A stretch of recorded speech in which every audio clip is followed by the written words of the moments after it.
பரங்கி பிஞ்சு அடை இல்லாட்டி சுரைக்காய் அடை எது கிடைச்சாலும் போடலான்னு அடைக்கி போட்டிருக்கேன். அது பாருங்கள், கடலப்பருப்பு, துவரம்பருப்பு, பைத்தம்பருப்பு, அரிசி, புழுங்கல் அரிசி, இட்லி அரிசி போட்டு ஊற வச்சுருக்கேன். இன்னும் அரைச்சி இதை 1-2 அரைச்சி மிளகா அதுலேயே போட்டிருக்கேன் பாருங்கள். மிளகாய் அதிலே ஊற வச்சா தான் கலர் நல்லாயிருக்கும். நம்ம தனியாக போட்டால் நல்லா இருக்காது. அதனால் இப்படியே போட்டு அரைச்சி உப்பு பெருங்காயம் எல்லாம் போட்டு அரைச்சிட்டு அதுக்கப்புறம் பரங்கி பிஞ்சை நைஸாக அரிஞ்சு போடணும். இதில் அரிஞ்சு பச்சையாகவே போடலாம், வதக்கியெல்லாம் போட வேண்டாம். பச்சையாக போட்டு அடை ஊற்றலாம். இல்லைன்னா சுரைக்காய் இல்லைன்னா இந்த குடல் இருக்குல்ல, அதை மட்டும் எடுத்து போட்டு அரைக்கணும். சூப்பராக இருக்கும். அது தித்திப்பாக டேஸ்ட்டாக நல்லாயிருக்கும். அதுமாரி அரைச்சி இது அரைச்சிக்கிட்டு அப்புறமா காட்டுறேன். நான் அடைக்கி அரைச்சிட்டேன். அடை மாவு இருக்கு பாருங்க. வெங்காயம் அரிஞ்சு போட்டிருக்கேன். வெங்காயம், கருவேப்பிலை, பச்சை கொத்தமல்லி போட்டிருக்கிறேன். அப்புறம் அந்த பாருங்க, பரங்கிக்காயை அரிஞ்சு வச்சுருக்கேன். இந்த மாதிரி இவ்வளோ நைஸாக அரிஞ்சு வச்சுக்கணும். அரிஞ்சு அலம்பி எடுத்து வச்சுருக்கேன்.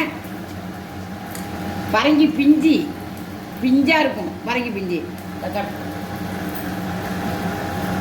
இந்த பாருங்க, இந்த மாதிரி பிஞ்சு சின்ன பிஞ்சாக இருக்கும்.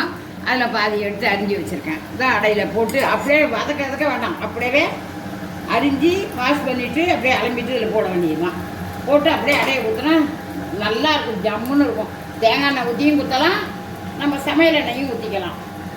அவ்வளோ சூப்பராக இருக்கும். செஞ்சு பார்த்துட்டு நீங்கள் இதை செஞ்சு பார்த்து சாப்பிட்டு பார்த்துட்டு என் பேத்தி சேனலுக்கு சப்ஸ்கிரைப் பண்ணுங்கள். சூப்பராக இருக்குங்க. பரங்கி பிஞ்சை போட்டதை மெலிசாக நம்ம எழுதுக்கிறோம். அந்த பரங்கி பிஞ்சை வெளி நைஸாக அரிஞ்சு போட்டோம்னா நல்லா இருக்கும்.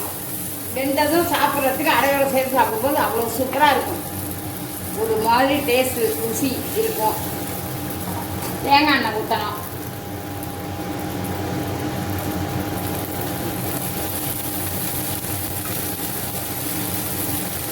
நல்லா முருவலாக எடுத்து சாப்பிட்டா நல்லாயிருக்கும். செஞ்சு பார்த்துட்டு பேத்தி சேனலுக்கு சப்ஸ்கிரைப் பண்ணுங்க.